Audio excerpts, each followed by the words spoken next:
আল্লাহ রাসূল বলতেছে, তুমি তো গীবত করছো এবং তুমি এত নিকৃষ্ট মানের কথা তুমি নিজের মুখ দিয়ে উচ্চারণ করছো, যেই কথাটা যদি সাগরের স্বচ্ছ পানির মধ্যে ছেড়ে দেওয়া যায়, সারা সাগরের পানি দূষিত হয়ে যাবে। নাউযুবিল্লাহ।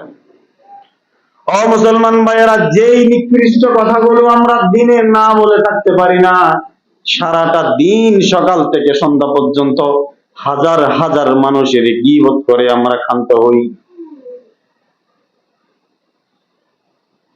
কারণ গীবত না করলে মুখের মজা মিটে না, গীবত না করলে সাত দোয়ানের মধ্যে কাস্টমার থাকে না, গীবত না করলে তীর রাস্তার মোড় জনপ্রিয় হয় না।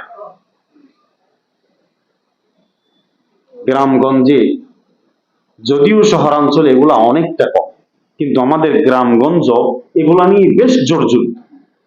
ক্ষত বিক্ষত হয়ে যাচ্ছে, সংসার নষ্ট হয়ে যাচ্ছে, ঘর নষ্ট হয়ে যাচ্ছে, শান্তি শৃঙ্খলা বিঘ্নিত হচ্ছে, একে অপরের ব্যাপারে শুধু লাগালাগি করতেছে, একে অপরের ব্যাপারে শুধু খোঁটাখুটি খোঁচাখুচি চলতেছে। আলামিন জুমাদাল উলা আরবি মাসের দ্বিতীয় জুমার নামাজ আদায় করার জন্য আল্লাহ রাব্বুল আলামিন আমাকে আপনাকে সুস্থ রেখে সবল রেখে মসজিদে এসে জমিয়ত হওয়ার তৌফিক দান